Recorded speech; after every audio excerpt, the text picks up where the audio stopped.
Dear children, now today I am going to talk about chapter 1 of class 9. मुझे कुछ बच्चों ने message किया था कि वो क्लास 9th में हैं and they are struggling to find the concept of few chapters. तो बच्चों ने मुझे कुछ चैप्टर्स दिए जिसके मैं वीडियोस बनाने जा रही हूँ ताकि मैं आपकी थोड़ी हेल्प कर सकूँ. अभी फर्स्ट चैप्टर मैंने चूज किया है and this chapter is chapter 1 matter in our surrounding. तो यहाँ हम सबसे पहले बात करते हैं matter in our surrounding as according to name. अगर हम नेम के साथ बात करें तो हम यहाँ इस चैप्टर में बात कर रहे हैं मैटर की. अब मैटर क्या होता है?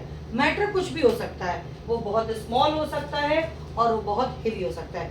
जैसे अगर मैं इस मार्कर की बात करूँ तो ये भी एक मैटर है ना. तो ऐसी कोई भी चीज जो हमारे सराउंडिंग में है वो मैटर है. चाहे आप क्लाउड की बात कर रहे हो या आप अपनी किसी टॉय की बात कर रहे हो या आप किसी बुक की बात कर रहे हो, वो सारी चीजें मैटर है. आपने एक स्टोन उठाया, आपने एक ग्लास उठाया, यहाँ भी बहुत सारी चीजें, जैसे ये कैंडल है, ये भी एक मैटर है. तो हर चीज एक मैटर है. नाउ द क्वेश्चन अराइज कि मैटर है क्या, हमें पता कैसे चलेगा. देखो, हर वो चीज जिसमें मास है, दिख रहा है ना आपको, इसका कुछ तो वेट है ना. तो हर वो चीज जिसमें मास हो और जिसमें वॉल्यूम हो. वॉल्यूम मतलब उसका कोई अपना एक एरिया हो जो वो एक्वायर करता हो. जैसे अगर मैं बात करूं इस मार्कर की, तो ये मार्कर इतना स्पेस लेता है ना. तो ये इसकी वॉल्यूम है. सेम है, इसका कुछ तो वेट होगा. 0.5 ग्राम ही होगा, 0.5 ग्राम होगा, बट इसका कुछ वेट होगा. तो ऐसी सारी चीजें जो हमारी सराउंडिंग में है, जिसका मास है और जिसका वॉल्यूम है. जैसे मैं आपको ये मैच बॉक्स देती हूँ, तो इसका भी मास है और वॉल्यूम है, तो ये भी एक मैटर है. ठीक है, हम सब ने मैटर से रिलेटेड बहुत सारे पॉइंट्स दिए थे, लेकिन अल्टीमेटली एक पॉइंट आया था कि वो सारी चीजें जिनमें मास या वॉल्यूम है, मास और वॉल्यूम सॉरी, तो वो सारी चीजें मैटर कहलाती हैं. अब इस पे बहुत टाइम से रिसर्च चल रहा था. ऐसा नहीं कि प्रेजेंट टॉपिक है, मॉडर्न टॉपिक है. जो एंशिएंट फिलोसफर थे ना, उनके अकॉर्डिंग भी दे वर आल्सो सर्चिंग कि मैटर क्या होता है. तो उन्होंने मैटर को पंच तत्व के नाम से कहा था. अब ये पंच तत्व क्या होते हैं? पंच तत्व का मतलब होता है 5 तत्व. कौन कौन सी होती है? अब देखो, एयर है, वाटर है, फायर है, ठीक है, और स्काई है, ऐसे अर्थ है, ऐसे बहुत सारे हैं जो हमारे मैटर को बनाते हैं. और हमने ये माना कि चाहे कोई लिविंग है या नॉन लिविंग है, ये सारे के सारे मैटर हैं. ठीक है, और ये सारे जो मैटर हैं, ये और कोई भी चीज जो बनती है वो इन्हीं 5 थिंग्स से बनती है. जैसे मान लो मैं अपने आप को एक मैटर कहती हूँ, तो मैं अगर अपने आप को एक मैटर कहती हूँ तो मेरे अंदर भी ये 5 बेसिक एलिमेंट है, जिसमें अर्थ भी है. अर्थ के रूप में मतलब आपकी बॉडी में मिनरल्स है, जिसमें एयर है जो आपके बॉडी में एक्सचेंज हो रहा है गैसेस के रूप में, ऑक्सीजन एंड कार्बन डाइऑक्साइड. आपके बॉडी में वाटर है, आपके बॉडी में स्काई है, मीन्स बहुत सारे नर्व्स हैं जो आपको कोरिलेट कर रहे होते हैं. एंड फाइनली आपकी बॉडी एक फायर है. जब आप मरते हैं, आपकी बॉडी इन्हीं पंच तत्व में विलीन हो जाती है, जो कि हमारा एक विश्वास है. तो अब हम यहाँ पे बात करते हैं. हमने ये कहा कि हर चीज मैटर है. ये पुराने टाइम के भी लोग यूज करते थे और हम भी यूज करते हैं. मॉडर्न टाइम में हम मैटर को क्लासिफाई करते हैं फिजिकल और केमिकल. तो ये हमारा मेथड है कि हम इसे कैसे डिवाइड करेंगे. अब देखो बेटा, फिजिकल का मतलब क्या होता है? वो चीज जिसे तुम देख सको.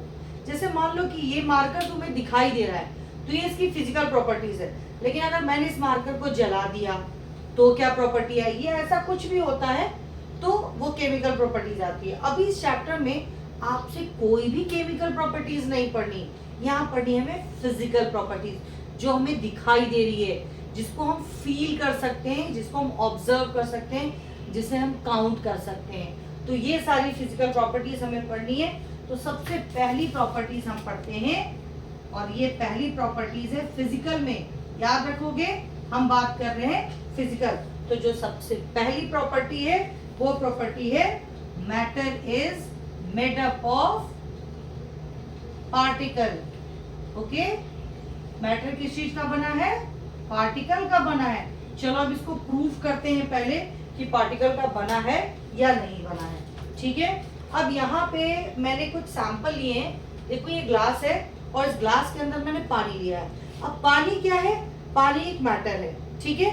लेकिन पानी के अंदर बहुत सारी ऐसी चीजें होंगी जिसने पानी को बनाया होगा, तो वो सारी चीजें जो मिलके पानी को बना रही हैं वो पानी का पार्टिकल है, ठीक है। मैंने दूसरा मैटर लिया है और वो है सॉल्ट। आपको दिखाई दे रहा होगा मैंने सॉल्ट लिया है, तो अब ये सॉल्ट है। अब मुझे ये देखना है कि क्या ये सॉल्ट जो है और ये जो पानी है, यानी कि सॉल्ट के बहुत सारे छोटे छोटे माइन्यूट पार्टिकल्स और वाटर के पार्टिकल्स, क्या ये आपस में डिसॉल्व हो जाते हैं? आप देखो जब मैंने इसको डिसॉल्व करना शुरू किया तो डिसॉल्व हो गया। अब आप एक पॉइंट बताओ, जब मैंने पानी लिया था तब भी पानी इतने ही लेवल पर था, और जब मैंने इसको डिसॉल्व किया तब भी पानी इतने ही लेवल पे है। तो मुझे सॉल्ट डिसॉल्व करने के बाद जब मैंने सॉल्ट डाला, मैं और सॉल्ट आपको डाल करके दिखाती हूँ। आप देखो इतना पानी है, मेरे सॉल्ट डालने से क्या ये पानी का लेवल बढ़ गया? नहीं बढ़ा। क्यों नहीं बढ़ा पानी का लेवल? क्योंकि देखो वाटर के अंदर भी स्पेस था और सॉल्ट जो था वो उस स्पेस के अंदर आ गया। तो अल्टीमेटली हमने यहाँ क्या समझा कि वाटर और सॉल्ट जो है वो आपस में मिक्स हो गए। क्यों मिक्स हो गए? क्योंकि वाटर के पार्टिकल्स छोटे छोटे थे और उनके पार्टिकल के बीच में स्पेस था, ठीक है। तो यहाँ से हमें ये पता चलता है कि एक पार्टिकल जो है वो दूसरे पार्टिकल के साथ मिक्स हो सकता है। एक पार्टिकल क्या था? सॉल्ट, और दूसरा पार्टिकल क्या था? वाटर। तो एक पार्टिकल दूसरे पार्टिकल में मिक्स हो सकता है क्योंकि उनके बीच में स्पेस है। फिर हमें देखना है कि जो सेकेंड प्रॉपर्टीज है हमारी उसमें हमें देखना है कि अभी तो मैंने ये पता किया कि ठीक है मैटर जो है वो पार्टिकल का बना हुआ है। अब मुझे ये देखना है कि पार्टिकल कितने स्मॉल हो सकते हैं, है ना। तो हमें ये देखना है how small a particle is. अब इसे भी हम पहले एक्टिविटी से समझेंगे, ठीक है। देखो मैं आपके लिए बहुत सारी एक्टिविटी प्लान करना चाहती हूँ। अगर आप इस वीडियो को लाइक और सब्सक्राइब करते हो, आप देखोगे तो आपको बहुत सारी चीजें समझ आएंगी कि अच्छा साइंस इतना भी फन रिलेटेड हो सकता है। देखो बेटा, मैं तो जितने बच्चों को पढ़ाती हूँ मेरे हिसाब से साइंस इज नथिंग। ये आपकी क्यूरियोसिटी बढ़ा रही है और आपके आसपास वो सारी चीजें होती हैं जो आप साइंस में पढ़ते हो। तो अब हम बात करेंगे कि पार्टिकल कितने छोटे हो सकते हैं। मैंने एक सैंपल लिया है और इस सैंपल में मैंने जो है थोड़ा सा पोटेशियम परमैंगनेट लिया हुआ है, ठीक है।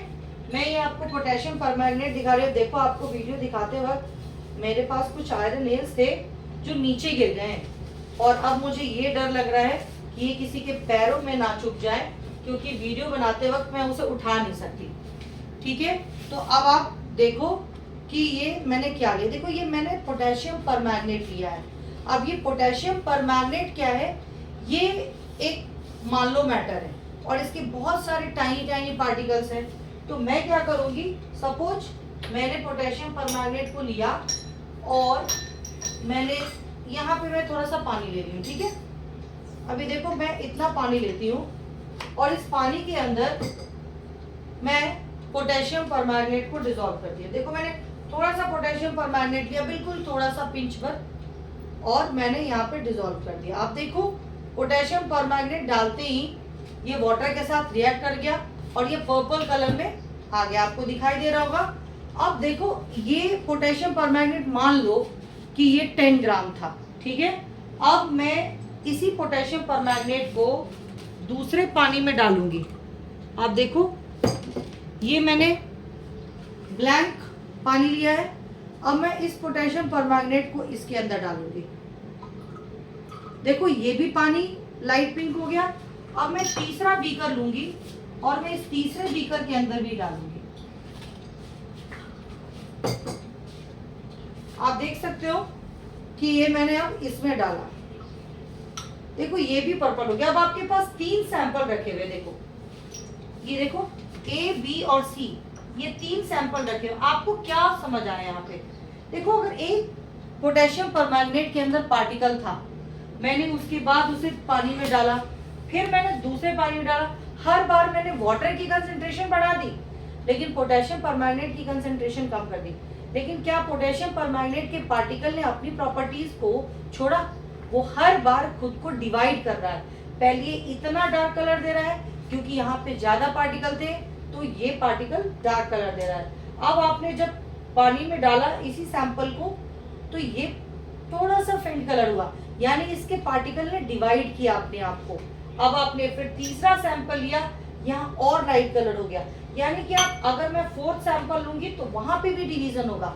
इट मींस ये क्या कहना चाहता है कि पार्टिकल जो होते हैं ना वो अपने आप को डिवाइड करते जाते हैं। जितने छोटे से छोटे आप पार्टिकल्स में आप उन्हें डिवाइड कर सकते हैं। तो पार्टिकल्स बहुत छोटे होते हैं और वो लगातार डिवाइड करते रहते हैं। ठीक है, तो हमने ये समझा कि अगर एक छोटे से पोटेशियम परमैंगनेट की बात करें तो इसमें मिलियंस ऑफ पार्टिकल्स हैं, और सोचो कितना छोटा सा, कितना स्मॉल अमाउंट लिया मैंने, तो पार्टिकल्स कितने छोटे हो सकते हैं। ठीक है, तो यहाँ दो चीजें तुम्हें क्लियर हुई कि मैटर जो है वो पार्टिकल की बनी हुई है, और पार्टिकल का बने होने के लिए मैंने वाटर में सॉल्ट को डिसॉल्व करना था। यहाँ हमने दो मैटर लिया था, एक हमने वाटर लिया था और एक हमने सॉल्ट लिया था, लेकिन सॉल्ट का छोटा सा पिंच, यानी कि सॉल्ट का हमने पार्टिकल और वाटर के पार्टिकल में मिक्स किया था, और जिससे उसका वाटर लेवल नहीं बढ़ा था। फिर हमने देखा कि मैटर के जो पार्टिकल्स होते हैं वो बहुत छोटे होते हैं और वो लगातार डिवाइड करते हैं। अभी हमें यहाँ से कुछ नया पढ़ना है, और वो नया है characteristics of particle. Character of particles. अब पार्टिकल्स के क्या क्या कैरेक्टर होते हैं? अब भाई बच्चों के तो कैरेक्टर दूसरे होते हैं, लेकिन पार्टिकल्स के क्या कैरेक्टर होते हैं? जैसे कि वो कैसे दिखते हैं, कितने स्मार्ट है, ऐसा वाला कैरेक्टर? नो, ये कैरेक्टर तो हम ह्यूमन बीइंग्स का होता है। अब पार्टिकल के कैरेक्टर कैसे हो सकते हैं? क्या वो मूव करते हैं? क्या उनके बीच में स्पेस है? क्या वो एक दूसरे को होल्ड करते हैं? ऐसे बहुत सारी चीजें। तो अब हम सबसे पहले चलते हैं कैरेक्टरिस्टिक्स ऑफ पार्टिकल। अब इसे प्रूव करने के लिए जो सबसे पहला कैरेक्टरिस्टिक्स है वो ये है कि they have space in between, या they have space in between भी आप लिख सकते हो, और आप ऐसे इसे रिलीज भी कर सकते हो। तो मैं यहाँ लिख रही हूँ दे हैव स्पेस इन बिटवीन। अब देखो, मैंने अभी आपको जब ये प्रूव किया था तो मैं इस एक्टिविटी को रिपीट करूंगी। मैंने वाटर लिया, अब देखो वाटर का लेवल आपको दिख रहा है ना, इतना कम है। अब देखो मैंने इसमें सॉल्ट डाला, अब क्या ये सॉल्ट डालने से वाटर का लेवल बढ़ गया? नहीं बढ़ा। क्यों नहीं बढ़ा? क्योंकि वाटर के पार्टिकल के बीच में स्पेस है, और ये जैसे ही आपने सॉल्ट डाला तो सॉल्ट उस स्पेस के अंदर जाकर के डिसॉल्व हो गया, इसलिए वाटर का लेवल नहीं बढ़ा। तो ये एक्टिविटी शो करती है कि पार्टिकल के बीच में स्पेस होती है। कौन सा पार्टिकल है यहाँ पे? वाटर का पार्टिकल के बीच में स्पेस थी, जिसके बीच में सॉल्ट एडजस्ट हो गए। अब हम करते हैं दूसरी कैरेक्टरिस्टिक्स की बात। कैरेक्टरिस्टिक्स में सेकंड आता है पार्टिकल्स आर ऑलवेज मूविंग। कैसे मूव कर रहा है भाई? चलो अब आप इमेजिन करो कि ये मैम ने आपके सामने जो लिया है वो है इंसेंस स्टिक। वैसे तो ये कैंडल है, लेकिन आप इमेजिन करो कि ये इंसेंस स्टिक है। अब देखो क्या होता अगर ये इंसेंस स्टिक होता तो क्या होता, है ना? हम पहुंचते हैं इस कैंडल के, डोंट वरी हैप्पी बर्थडे तो है नहीं कि आप हैप्पी बर्थडे के लिए क्लैपिंग कर रहे हो, है ना? ये देखो, ये मैंने यहाँ पे ऐसे बुझाया, आपको दिखाना था मुझे, शायद आपने देखा होगा। जब मैंने इसे बुझाया तो क्या हुआ, इससे एयर ऊपर की तरफ जा रही है ना, तो ये पार्टिकल मूव नहीं कर रहे हैं, मूव कर रहे हैं ना मेरे हाथ से। आप दोबारा देखो, जैसे ही मैं इसको बुझा रही हूँ तो इसके बुझाते ही ये फ्यूम्स ऊपर की तरफ जा रही है, यानी इसके पार्टिकल्स मूव कर रहे हैं। तो पार्टिकल्स हमेशा मूव करेंगे। अगर मैंने यहाँ इंसेंस स्टिक लगाया होता तो इंसेंस स्टिक से भी धुआं निकल रहा होता। किचन में मम्मा ने बहुत यम्मी खाना बनाया, कैसे पता चला? आप बाहर से आ रहे, मम्मा आपने क्या बनाया, कैसे पता चला? इसलिए क्योंकि किचन में मम्मा ने जो टेस्टी सा खाना बनाया है, they are moving and they are reaching to your nose. अच्छा, आपने नोट किया है अगर खाना गर्म हो तो आपके नाक में जल्दी से घुसती है, और यही खाना अगर ठंडी हो तो आपको नहीं पता चलता। क्यों? क्योंकि जब किसी चीज का टेम्परेचर हाई होता है ना तो उसकी एनर्जी बहुत तेज होती है। अब जैसे ये बलून है, इस बलून के अंदर बहुत सारी एयर भरी हुई है और ये एयर लगातार घूम रही है इसके अंदर। अब सोचो कि इसी बलून को अगर मैंने फायर के ऊपर रख दिया तो क्या होगा? बर्स्ट। क्यों? क्योंकि उसको इतनी एनर्जी मिल जाएगी कि ये बर्स्ट हो जाएगा। जैसे आपने गर्म खाना खाया, आपकी मम्मा किचन में है, तो ऐसी बहुत सारी चीजें होती है। तो जो चीजें गर्म होती है ना, उसमें उसकी काइनेटिक एनर्जी हीट से बढ़ जाती है और गैस बहुत तेजी तेजी से ट्रैवल करते हैं और ये गैस डिफ्यूज करके हमारे नाकों तक भी पहुंचते हैं। तो ये तो थी हमारी कुछ कॉमन चीजें जो मैंने आपको प्रूव करना चाहती थी। तो यहाँ से हमने ये समझा कि पार्टिकल्स के बीच में स्पेस है और पार्टिकल्स हमेशा मूव करते हैं, ठीक है। अब थर्ड जो हमारा होगा उसमें हम बात करेंगे कि पार्टिकल जो है एक दूसरे को अट्रैक्ट करते हैं, है ना। कैसे अट्रैक्ट करते हैं, चलो देखते हैं। तो पार्टिकल्स, अब मैं इसे बुझा रही हूँ, आपको फिर दिखाई दे रहा होगा ये flame. So particles are always moving, so particles are attracting each other. अब देखो, अट्रैक्ट करने का मतलब ये नहीं है कि तुमने मैग्नेट रखा और दूसरे मैग्नेट को रख दिया तो मैग्नेट दूसरे मैग्नेट को अट्रैक्ट कर, ऐसा नहीं है। अट्रैक्ट करने का मतलब है कि जैसे ये एक ऑब्जेक्ट है, इसमें बहुत सारे पार्टिकल्स हैं, तो ये सारे पार्टिकल्स एक दूसरे को अट्रैक्ट कर रहे हैं, जिसकी वजह से ये जो मैटर है, ये जो ऑब्जेक्ट है, इसकी अपनी शेप बनी हुई है। अगर इसके पार्टिकल एक दूसरे को अट्रैक्ट नहीं करते ना, तो ये डिफॉर्म्ड हो जाता है। जैसे ये मेरे हाथों से गिर गया मान लो, तो ये क्यों हुआ? क्योंकि मेरे हाथ का जो फोर्स ऑफ अट्रैक्शन था उसने इसे होल्ड नहीं किया। आप इमेजिन करो, आप अपने हाथ को ऐसे खींचो, आसानी से खींच जाएगा, लेकिन जैसे ही आपने इसको किया, it is very difficult to, क्यों? क्योंकि आपके सारे फिंगर्स ने एक दूसरे के ऊपर फोर्स लगाया, that was force of attraction, जिसकी वजह से आपके हाथ की शेप बनी रही, ठीक है। तो आपको ये समझ में आ रहा है ना। तो हमने 3 कैरेक्टरिस्टिक्स पढ़ी कि पार्टिकल जो होते हैं, they are having space in between, particles are always moving and particles are attracting each other. देखो बेटा, इससे रिलेटेड कुछ क्वेश्चंस भी हैं जो मैं तुम्हारे सामने सॉल्व करना चाहती हूँ, लेकिन पहले मैं चाह रही हूँ कि मैं वीडियो बनाऊं। आज तो मैं तुम्हारे लिए इतना ही देर का वीडियो बना रही हूँ, but tomorrow we will continue for this chapter. I will try my level best because I got to know about the syllabus exactly, कि आपका क्या क्या सिलेबस है, और मैं धीरे धीरे इस पे रिलेटेड वीडियो बनाते रहूंगी, ठीक है।